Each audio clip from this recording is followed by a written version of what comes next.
'Cause you're a sky, 'cause you're a sky full of stars. I'm gonna give you my heart.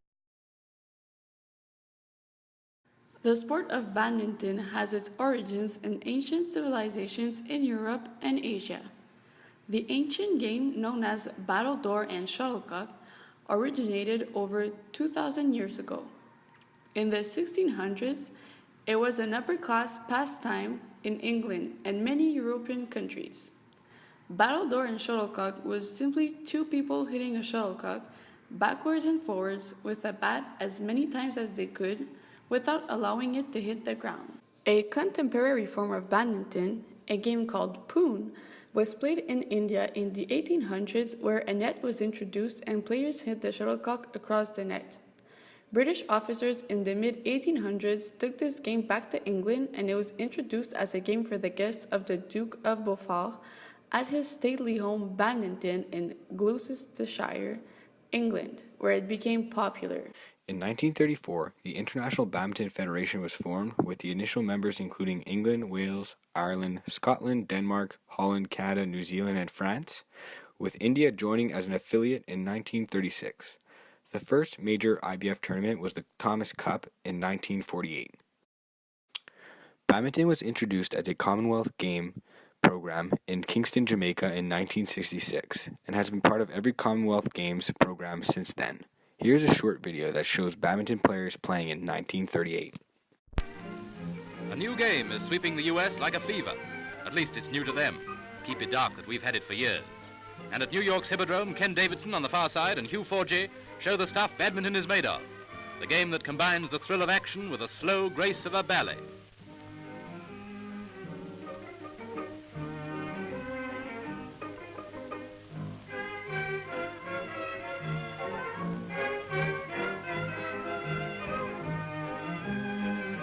If you want to be a badminton champion, you have to combine the dexterity of a dancer with the sleight of hand of a conjurer.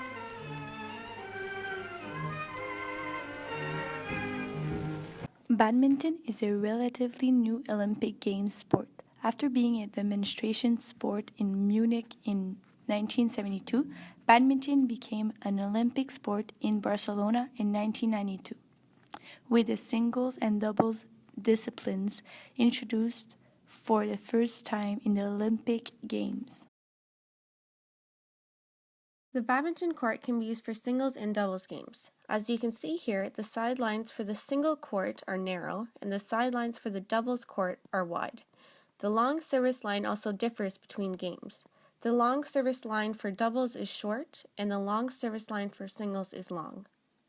In badminton, there's also a short service line. This line is very important as players need to serve from behind it. Also, a serve is not in unless it crosses the short service line. Finally, there are two service courts, the right service court and the left service court. These courts indicate the starting position of players in both doubles and singles games. All odd points will be served from the left service court, with all even points being served from the right. Serves must also be done diagonally to the opposite service box. Alright, so today we're working on our introductory badminton skills.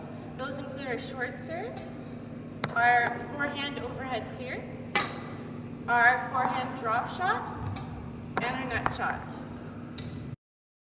Badminton is a fun racket sport. It can be played at any level, from recreational to competitive at the highest levels. Badminton is a racket game much similar to tennis. 2 players for a single game and 4 players for a double game are set up on each side of the net. The players can score points by dropping the shuttle on the opponent's side of the net. The point is scored when the shuttle touches the ground within the lines of the court.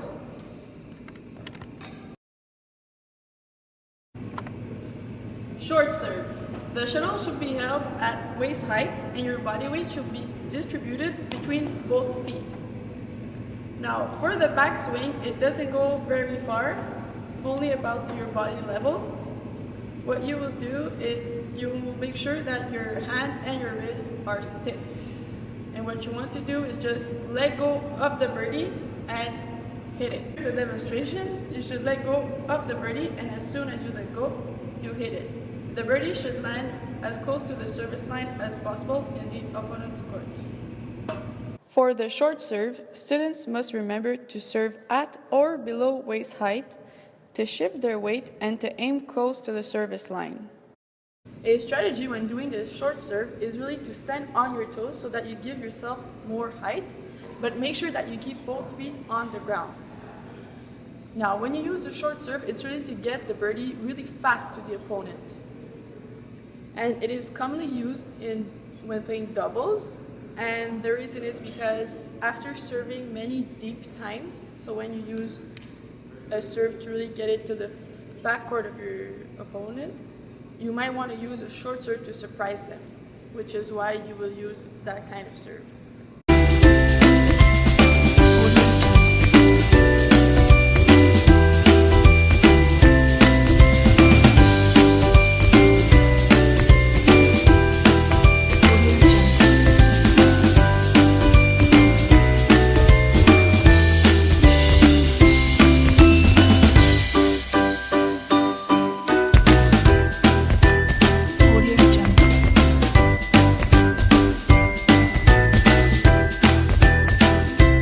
For the short serve activity, you will need 1 racket and 5 birdies per person, 6 hula hoops per group in different sizes and colors, and access to badminton courts. Students must form groups of 2.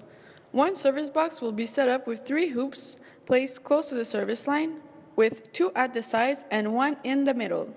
The opposite service box will be set up the same way. Students will stand in opposite service boxes diagonal from one another.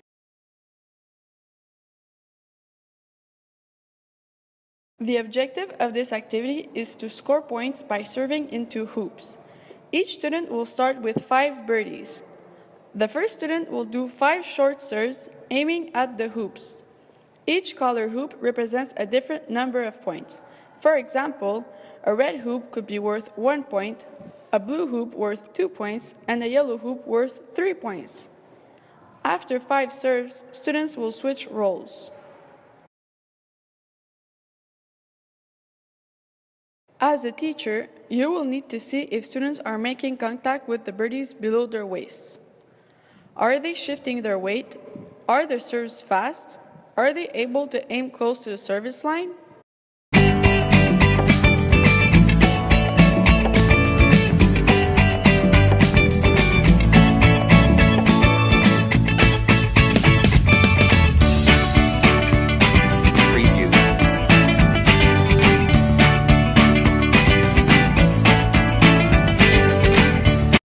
A modification to this activity involves the student who is not serving, standing at the end line. Once the other student has made contact with the birdie, they can attempt to block the birdie from falling into a hoop by hitting it away with their racket.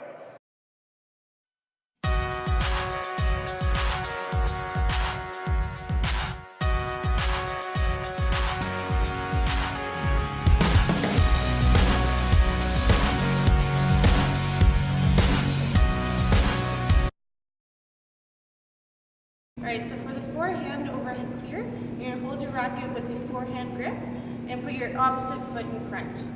You're going to put your hand back so your hand is behind your shoulder as if you're about to throw a ball. Next, you're going to transfer your weight, so from your back foot to your front foot, by turning your body and swinging down and following through.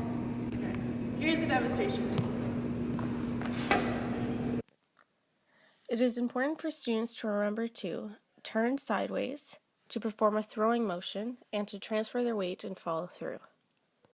So the purpose of an attacking clear is to give your opponent less time to react and prevent them from returning the shot. And the purpose of a defensive clear is to give yourself more time to return and get ready for the following shot. So when doing the attacking clear, you want to hit the birdie with your racket sort of straight on to give it more of a flat trajectory. And when doing a defensive clear, you're going to hit the birdie more backwards so it goes up higher and slower.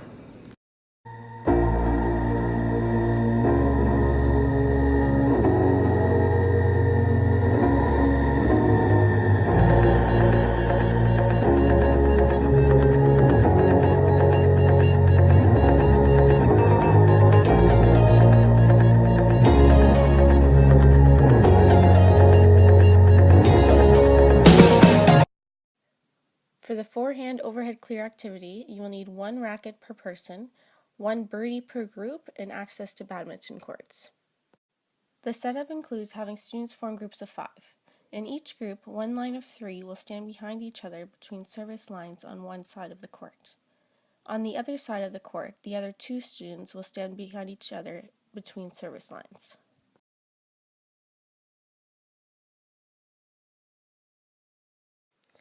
The objective for this activity is to maintain a rally with your group. The first person in the line of 3 will start by hitting the birdie high to the other side of the net and following their pass to the end of the other line. This will be done by running to the right side after making contact with the birdie. The student receiving the birdie will then do an overhead clear to the other side and follow their pass to the back of the opposite line by running to the right. Students will continue doing overhead clears back and forth to maintain a rally.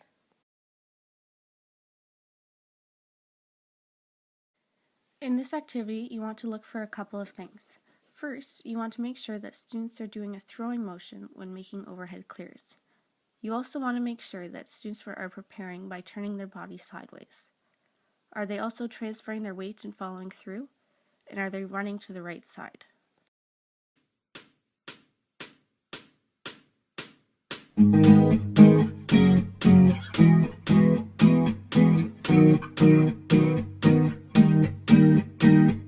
I want you by my side, so that I never feel alone again.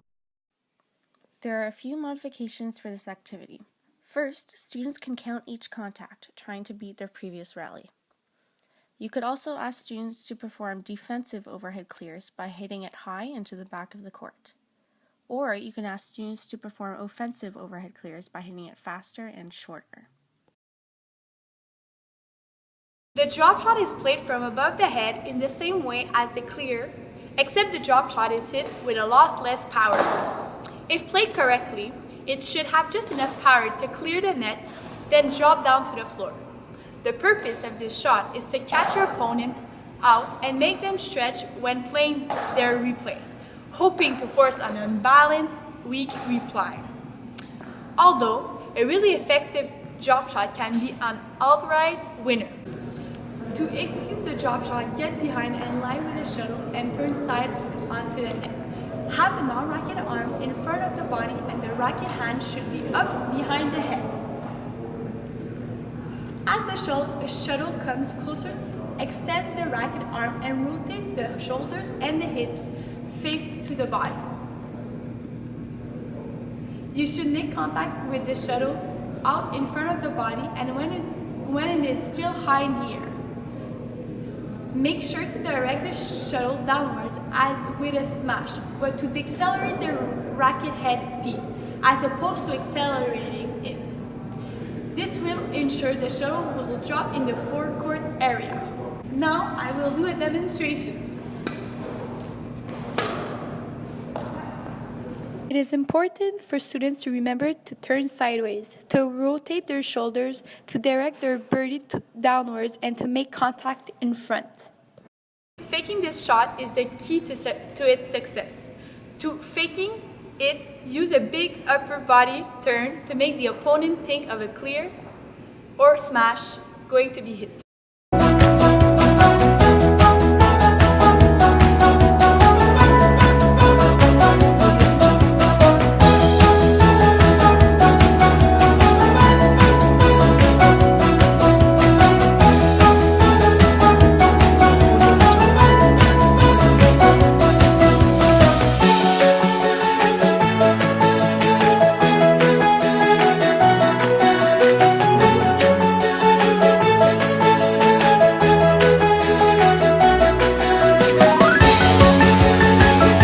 For the drop shot activity, you need 1 racket per student, 10 birdies per group, 6 hula hoops per group, and access to badminton courts. Students will form groups of 2. Students will position their 3 hula hoops on each side of the net. These hoops should be positioned within the short service line and the net. One student will start with all 10 birdies.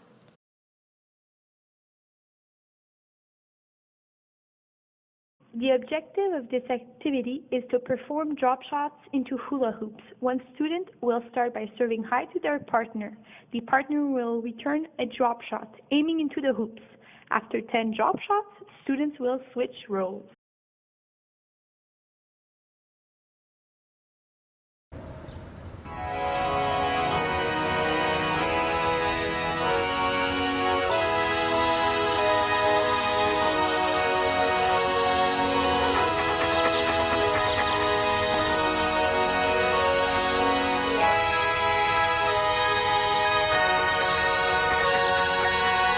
In this activity, you need to look to see if the students are able to hit the birdie downwards. Where are they making contact with the birdie? Are students turning their shoulders? So for the net shot, what you want to do is you want to take your dominant leg, move it up towards where you have to make contact with the shuttle. Your dominant leg is the leg on the same side as where you're holding the racket. So to make this shot, let's say we're doing it on the forehand, you're going to step forward with your dominant leg, have your racket up. You want to make sure that you have a firm grip of the racket. When the shuttle comes up, you want to make sure that it's in your hitting area, and you want to hit it when it has a downwards trajectory towards the opponent's court. By doing this, you're going to prevent the opponent from returning the shot, and that way you'll score point. Here's a demonstration.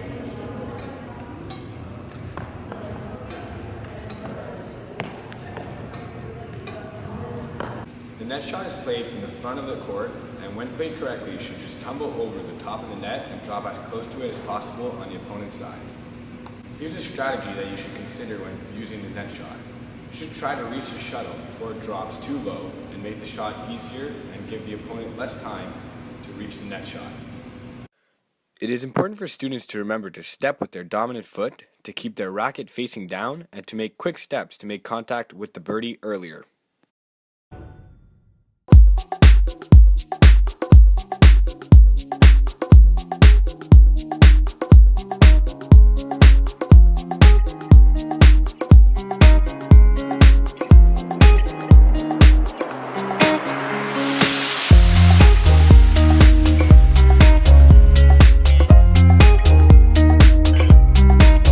For the net shot activity, you will need 1 racket per student, 10 birdies per group, and access to a badminton court. For this activity, students will be in groups of 2. They will be facing each other on opposite sides of the net, and one student will start with all 10 birdies. The objective of this activity is to return net shots quickly with correct form. The first student will start by throwing a birdie to their partner's net area, forcing them to make a forehand and backhand net shot. After the partner hits the birdie, they will return to ready position to receive the next one. This will continue for 10 birdies, and then students will switch roles.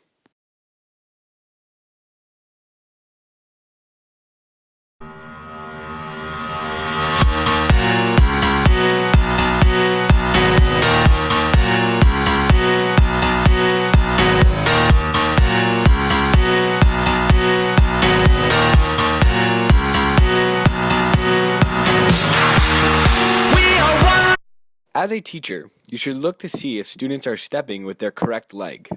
Are students returning to ready position? Are they making fast contact?